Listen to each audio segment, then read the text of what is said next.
One of the most helpful things I learned is that I'm not alone. You're not alone. And as we open up to the right people, we'll see our communities grow bigger and stronger. If you find this video helpful, please support us by liking and subscribing. And if you know someone this video can help, please pass it their way. My mission is to help make the world a safer place by sharing with you the stories that saved me. What did you used to think a man meant? Being a man meant? Being a man to me was like glorifying, the negative activities that was going on in the area, like idolizing the drug dealers and the guys who's out there shooting, robbing. Those were the people that I looked up to as a young man, growing up, especially in poverty. So yeah, in the beginning, that's what I thought a man was, the guy who had the flyers, clothes, the women, the money. Fast forward now that I'm a man myself, I learned that wasn't the perspective of being a man. Did you try that lifestyle? Of course. I tried everything that I named. I've done it. From drug dealing to being a shooter, robbing. Cause that's what was going on mostly in my community, and I adapted to it, and at a young age it was exciting. Gave you that rush, and gave you that respect in the neighborhood. So yeah. Did it ever go south? Yes, it went south. Cause sometimes you're not the only one in your community that's selling drugs or shooting or robbing. So sometimes you find yourself on the other end of the stick. Nigga shooting at you, or nigga try to rob you. You know what I'm saying, a nigga serving your relatives narcotics. You know what I'm saying, so that was the South for me growing up, and knowing that individuals in my family, were getting high. Yeah. That seeing them go get their drugs, and knowing that they doing it was it was heartbreaking, but then again, look where we grew up at. No, I've never been shot, but I've been shot at. Luckily, I've never been shot. Yeah. Have you lost people? Oh, I've lost plenty of people throughout my years and being in the game. Yes, close friends, relatives. Two toughest people that I lost was my best friend Old Head, may he rest in peace. The death of Old Head, it took me to a dark place. Revenge was a must, and I wanted bloodshed, but it was different, and that was in 2012. Definitely took me to a dark place. And to fast forward, the one that took me secondly was the death of my stepfather. My stepdad died, and I didn't expect my stepdad dying to hit me as hard as it did. My stepdad died, and that shit broke me. It broke me down, yeah. You said that your friend died in front of you. Yes, my friend, he didn't die in front of me, but he was shot in front of me. He died at the hospital, but he was shot in front of me, and I tried to cover the wounds that I seen, and he had stomach wounds, and I took off my sweater and I tried to cover his wound, not knowing he was also hit in his back and in his chest. So yeah, coming outside and seeing my best friend laying on that floor, it was crazy, because I don't think he didn't have to go like that. Great kid, funny, one of the most lovable person you could ever meet. He tatted on my arm to this day. Out of all my friends that I lost, my brother's on my arm. I live with him forever. We celebrate him every year. The day he died and also his birthday. Yeah. I love that. Yeah, thank you. Yeah. Was that what made you reevaluate your life, or? No, actually, what made me reevaluate my life was going to the state penitentiary. Tell me about that. 2008, I was arrested for an attempted murder that was later dropped down to an aggravated assault with a deadly weapon. And going through that process from the county to my first time being in the state penitentiary, that made me realize, I said, oh shit, I don't want to be here. Describe it to me. It was horrifying because I'm 24 years old. I was 24, and first and foremost, they send you to, back then it was called Graterford. Graterford was one of the prominent, most notorious jails throughout Pennsylvania. And in Graterford, you cannot see from one side of the block, well, one end of the block to the other end. So it's like probably like a mile and a half long, just off one strip. You got your PVs over there, which is your parole violator, excuse me. And then you got the newcomers on the other side. Rats, roaches. Oh, you hate that.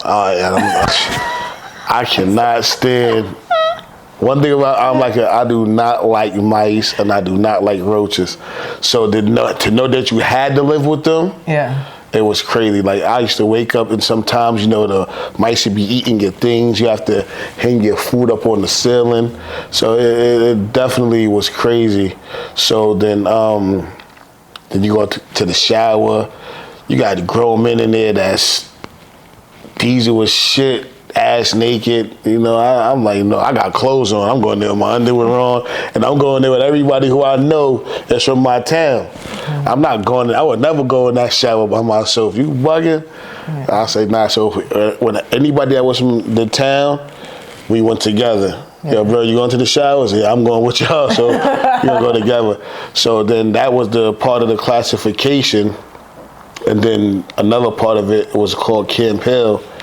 And Camp Hill, they definitely put me on the old block. I was on B block in Camp Hill. Once again, old jail, ran down. It's hot, the summertime, rats, roaches. But this one, you could see from one end of the block to the other end. It was just an old jail. And that was my second stop. And then my last stop was Fayette. I was in Fayette, one of the worst jails in Pennsylvania.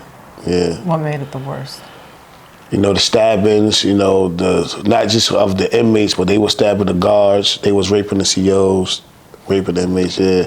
So, yeah, Fayette, we made the news in Fayette every week for a stabbing of a CO or a stabbing of another inmate or an attempted rape on a female CO, yeah. Wow. So what I did once again was I clicked up with the guys who I knew was from my area that I was cool with on the outside. And I did what I had to do though. I played my part, I minded my business, I played chess. I'm a Muslim, I believe in, Allah, so I was mostly with the Muslims and I got my GED up there, I did all my programs. So by the time it was for me to see the parole board, I admitted my guilt of what I did for my crime. I owned up to it, and I just wanted to go home. Like, yeah, it was bad up there. It was bad. So and that right there, I said, listen, y'all will never see me again unless y'all have to. That means if I have to protect myself or defend myself, then so be it. Then I got to go back to prison. But if I could avoid people, places, and things, y'all will never see me again.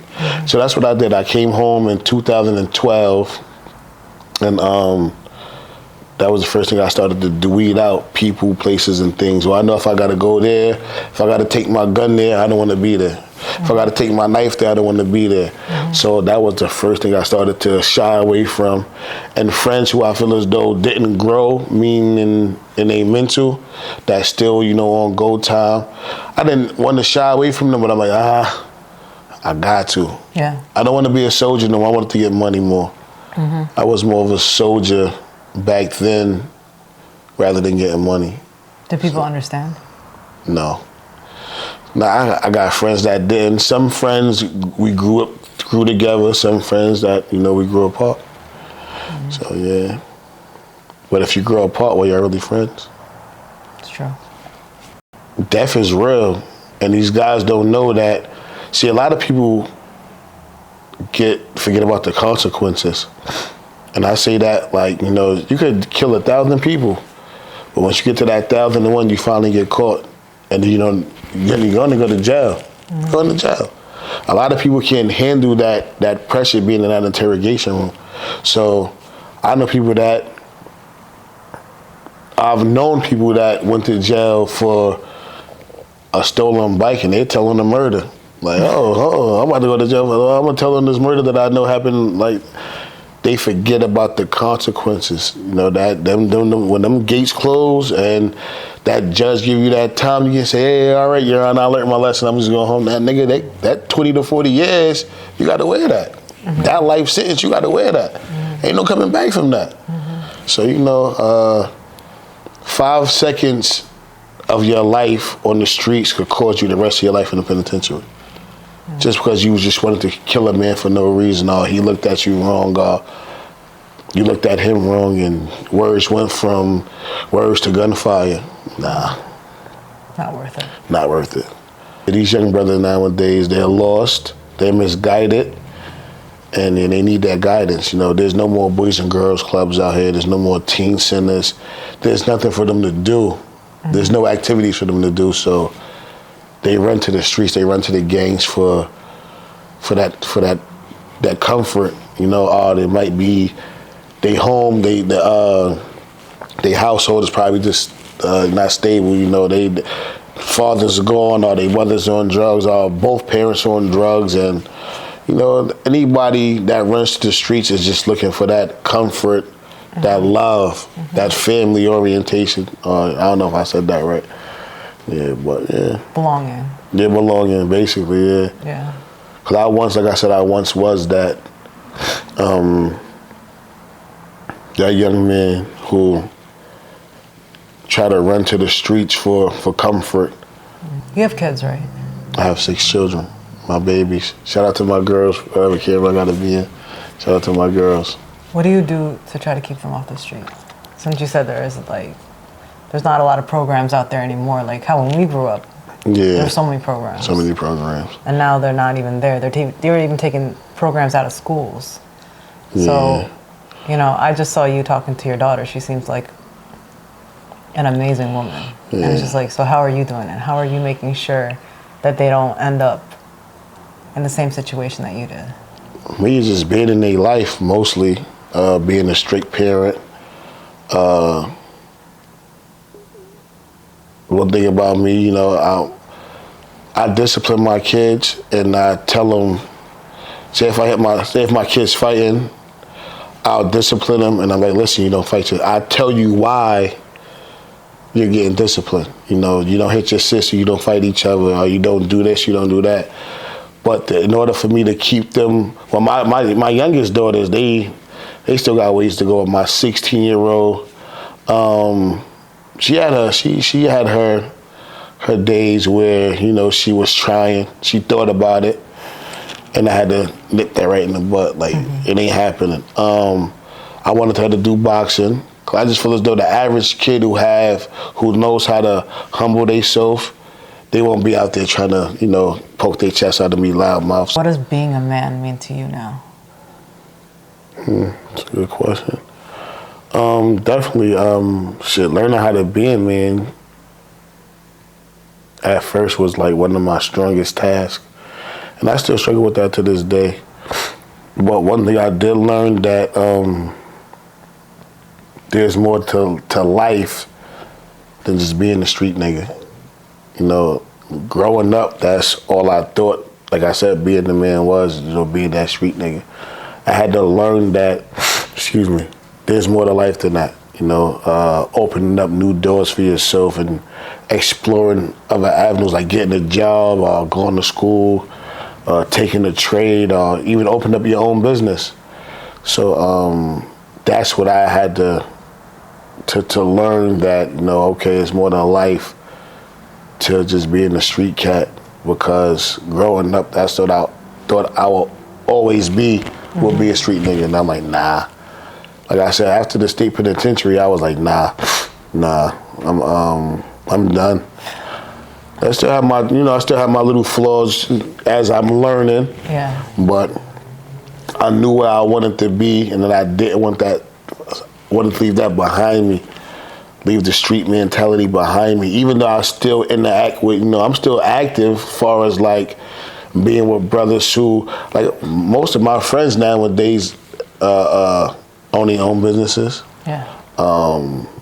Whether it's barber shops, clothing lines, mechanic shops, or most of my friends now are business owners. So I said, okay, that's what I want to do too, become a business owner, and that's what I did. And what got you into the clothing line? That was crazy. Even back in the day, my oldest sister, she was messing with some guy from the projects. And he had these clothing, he had these t-shirts. I'm like, yo, those are good t-shirts. Like, and this is 98, 99. And we started our own brand back in 99 called Fuego. Fuego t-shirts. We had red Fuego t-shirts, white Fuego t-shirts, I keep messing up the word, and black Fuego t-shirts, and it means fire in Spanish. So we had the whole town wearing them. Everybody had a Fuego t-shirt, and I liked it that. So even though I didn't pursue it back then, that was something I always wanted. It was a seed. Yeah. So fast forward to 2008, when I went to prison. When you in jail, you got nothing but time to think. And so I said, all right, I want to do a clothing line. Start searching up LLCs, and I said, that's what I'm gonna do when I go home. I had a whole folder stacked with ideas and like logos and drawings and all of that. So to fast forward, pandemic time, and I got a couple of friends who got their own clothing line, like Good Guy Quill. That's my brother, Quill, my brother. So seeing him pursue his dream, I'm like, damn. And bro, he doing great. So like, shit. I said, bro, doing good. So and just off the clothes that I already wanted to do, that I just never pursued it. So pandemic time hit. I said, you know what? I'm gonna open up. I'm gonna take that. I'm gonna do it now, full throttle. And I came up with the loyalty oath. Yep, loyalty oath. Cause I stand firm on loyalty. Do you still have the thing with you? Unfortunately, I don't. Oh. That was about 2012. All of my papers was destroyed, and I never got them back, unfortunately. What made you choose Loyalty Oath? Tell me about that brand. Because once again, loyalty means a lot to me. And I'm going to tell you why. Let me rewind it back to the day that I went to prison. It was my cousin and me, and the police, now the state troopers, these are the state troopers, and the local police, they're looking for me.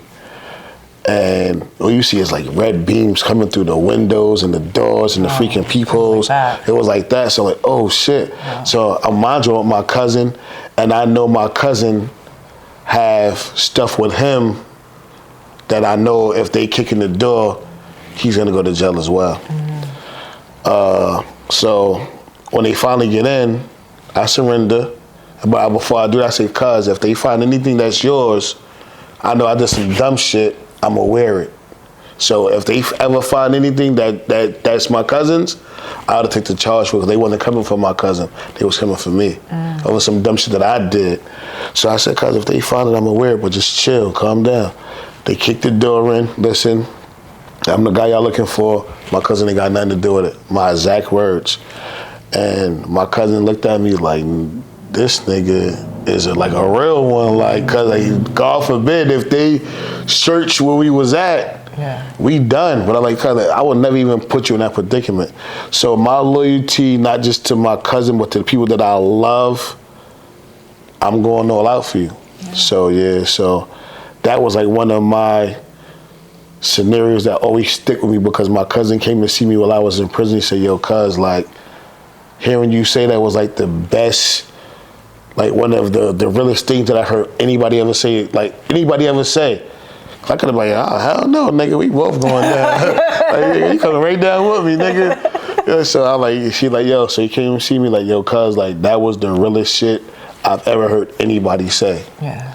He said, your loyalty is unmatched. So I said, thank you. And that's 2008. So like I just stand firm on loyalty. That's just who I've been since day one. Like I'm a team player. Mm-hmm. I'm a team player, and I'm loyal to my team. I'm not gonna be. I'm not a crew hopper. I'm with the same guys that I've been with, that I grew with. Not the guys that I grew apart from, but the same guys that I grew with. Mm-hmm. We still together. We've been rocking for almost 20 years. Mm-hmm. So you know. What does oath stand for? It's just that, it's just that to know that you can't break it. You can't break the bond. Like, you cannot break that. If you go outside of that oath, then I can't trust you. That means if I can't trust you, I shouldn't have no loyalty for you. So, if you stand sturdy with me, I'm going to always stand sturdy with you. You never got to worry about nothing with me, with your lady, your money, your crib, your family. No. I'm not a backdoor type nigga. I stand firm on what I say and what I do. And I love all my folks equally. I don't love none of my bros more than another bro. All my bros equally. Call me at 2 o'clock in the morning. I could be asleep, but I'm like, damn, this bro could be an emergency. I'm going to answer that call. Wow. So that's just who I am. That's really honorable. Excuse me. Thank you. I stand on that. Yeah. When I saw you at the shop last time, you were wearing these shorts that I wanted to get them from you, but once it said peace and love. Peace and love. What made you choose those words? Well, that's what we spread it nowadays. There's so much hate going on in the world. You gotta bring back the narrative that there's also love out there. Mm-hmm. There's also peace out there. You don't have to be angry. I got people that be angry all day. Yeah, I know those guys. How do you wake up angry? Yeah. How do you, I can't be around that. Yeah. So, bro, be happy, spread love, be peaceful. Smile. Smile, because every day you wake up is a blessing. Mm-hmm. Every day. Mm-hmm. Anytime you put food in your stomach, it's a blessing. You drinking water, it's a blessing. Because there's people out there that really don't have it at all. Yeah. So the peace and love just come from just spreading the positivity. It ain't about all of that negative shit no more. We spreading positivity nowadays. Get money, feed your family, spread love and spread peace, man. Spread loyalty oath, man, all the time. So yeah, that's just what it's about with me, because I'm past those stages where I don't have to have that chip on my shoulder. Yeah. You don't need it. Yeah. You don't need it. I got a friend who do real estate right now, one of my closest friends. He came a long way. He was through the trials and tribulations, but he always was a smart kid. And to watch his turnaround, growing up, being in the city with us, to see his turnaround, he's one of the top realtors in the Valley. Yeah, shout out to my boy Basil, one of the top realtors in the Valley. And I've seen that guy transition. And I'm like, damn, bro, he grew, he took a spill, he took a dive, and he came back with a vengeance. And those are the type of people that I like to be around. Yeah. You know what I'm saying? 'Cause I see your growth, and I was with you when you had nothing. You know what I'm saying? Yeah. To see you see you climbing and you doing great, I love it. I love it. That's what it's about nowadays, though, man. Just spreading that love and that peace and that positivity. How do you change that mindset? Because you're right. There's a lot of negative, grumpy, ungrateful people out there. Yeah, I'm a goofy nigga. I'm a goofy nigga. I can't be around that. I'll laugh, I joke, I will have niggas crying. All my friends, what we do is laugh and joke on each other. From start, we could wake up in the morning, yo, what you doing, Jeremy? And the nigga name was really like, I'll call like, say, Bucks. I'll call, yo, Jeremy. Like, his name ain't even Jeremy, but it's something to get a laugh out of, you know, just to have that sense of humor. Yeah. I can't be serious like that all the time, but all my friends, what we do is laugh and joke on each other all the time. I love that. All the time. So, you know, you can't come to the block or you can't come around us with no stupid stuff because we're going to get on you off the rip. So you trying to come, like, say if a guy come through with this sleeve off, with this sleeve on, oh, we going to get you. And that's the sense of humor. That's what you got to have, that sense of humor. And you don't get mad at it. Yeah. You laugh it off. Like, yo, these niggas is crazy.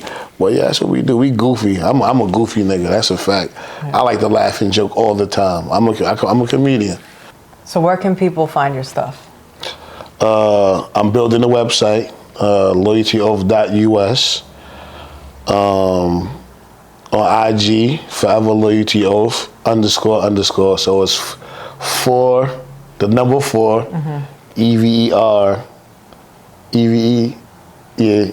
Loyalty Oath __. Yeah. Did I say that right? Forever Loyalty Oath __. Yep. So the number 4. Yeah, the number 4. Okay. Upstairs, bro, man, 5th floor. And then you're also going to be in a storefront soon. Yeah, that's for the future. But for now, I'm trying to just get everything off the ground, put the footwork in. You know, be out here like a soldier. You know, the same mindset and the same energy I put into the illegal shit, I'm gonna do that same thing plus more with the legal shit. So the legal process, excuse my language, yeah. So yeah, I'm ready to go full throttle with this loyalty oath thing. Yeah. I love that. Yeah, thank you. I'm trying. I'm doing what I can, you know. Shout out to everybody who already been supporting too. I appreciate all of the love. Definitely sorry for the wait. Yeah, we definitely coming back with a vengeance though. So yeah, be prepared for the lookout because we about to flood the whole market. Hats, socks, t-shirts, underwear, panties, everything, bras, all of that. We coming. Slides. I've been asking for slides. Slides too. That's right. We gotta find a good consumer for some slides there. We gotta get that. Yeah, that's something for the future though. Yeah, definitely. All right. Thank you for talking to me. Anytime. Thank you for having me. Of course. I appreciate you. You know, the love is there. Just off from the first time we even had the conversation, I loved your energy, you know, and I respect what you're doing. I respect it. Thank you. Salute to that. Thank you. You're welcome. You're welcome.